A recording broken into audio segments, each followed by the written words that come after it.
name is Miss Adams. I'm a kindergarten teacher, and I'm making this video to give you an update about the importance of phonological and phonemic awareness for pre-K students. The definition of phonological awareness allows kids to recognize and work with letter sounds of a spoken language.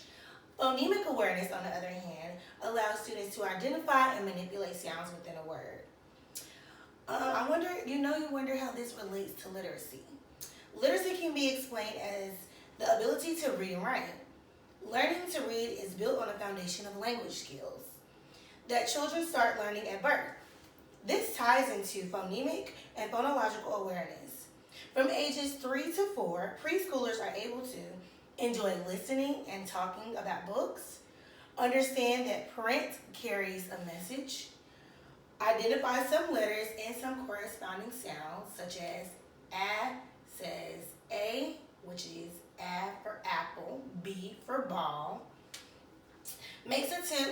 Students also makes attempts to read and write. How early reading development is related to early literacy skills.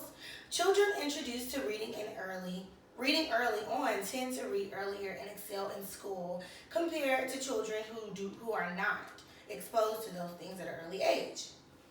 Developing early literacy skills such as print concepts, letter naming, vocabulary, phonological awareness, listening, speaking, and comprehension makes it easier for children to read and enjoy literacy. Children who enter school with these skills have an advantage that carries them throughout their school years. So now I'm going to show you a few activities that you can do at home with your child to do literacy skills. So the first one I'm going to show you is print concepts. Print concepts is reading a book and explaining the parts of a book, showing that each word in a book has meaning and carries some type of sound. So I'm just going to use this Green Eggs and Ham book by Dr. Seuss, for example. And this is what you can do with your child. This is the cover of the book. This is the what? The cover of the book. The child will repeat right after you. This is the spine of the book. This is the what? The spine of the book. Good job. Make sure you give positive praise. This is the back of the book. This is the back of the book. Good job. Green Eggs and Ham by Dr. Seuss. My fingers are pointing to the words to show the children that each word has its own meaning. Regardless if they know what the word means or not, they know that each word has its own meaning. So while you're reading at home with your child, you can just go through the book with them, and I'll just do a few pages to show you. That Sam I am, that Sam I am. I do not like that Sam I am. Be sure to read with expression. Show your child that the words in the book have meaning. So yeah, that was a good example for print concepts. Letter names. So you can make flashcards for your child. Making flashcards for your child with pictures and the letter emphasized on the card. B for bike. B for bike. Make sure you emphasize your mouth structure to show them what the letters look like. T for tomato. T for tomato.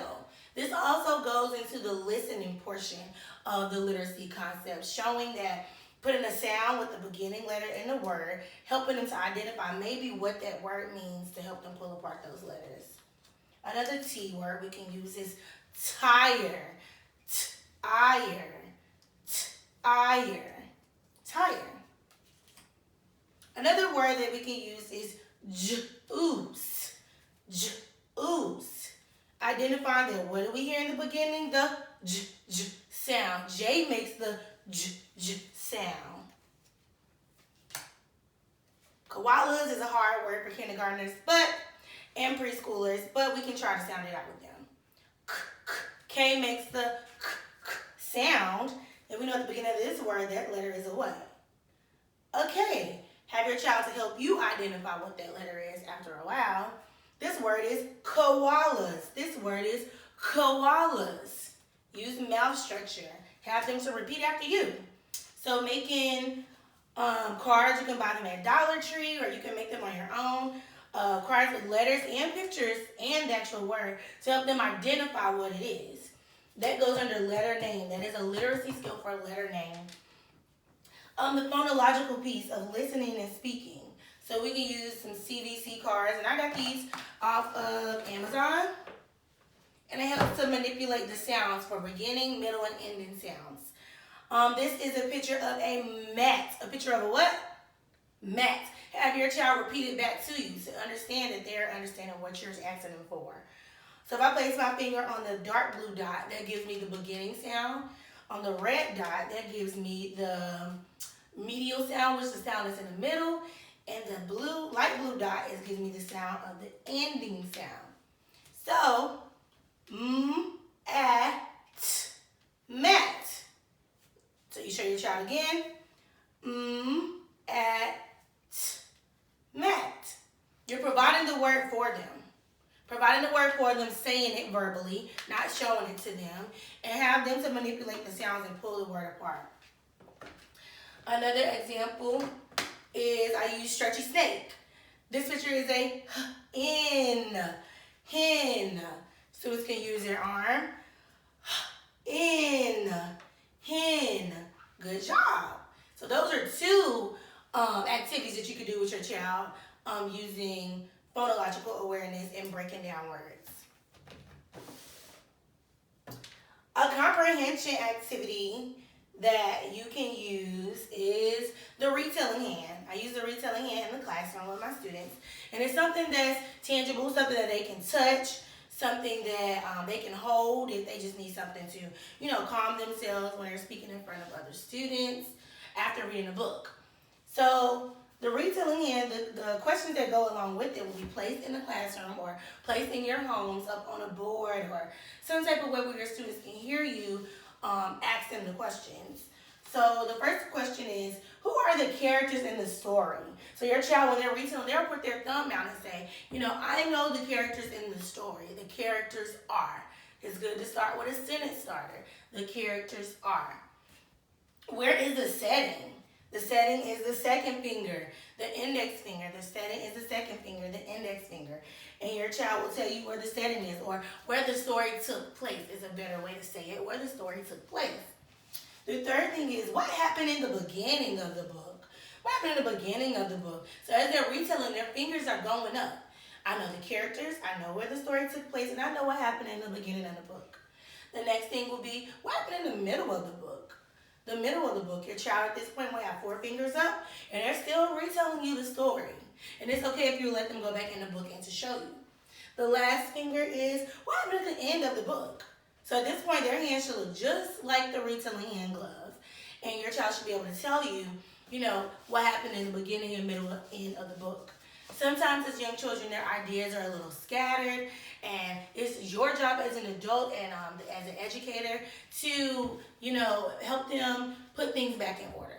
So show them the pages in the book, and if that's not the correct answer or the correct order, showing them, flipping back in the book and saying, hey, let me show you where I found that at.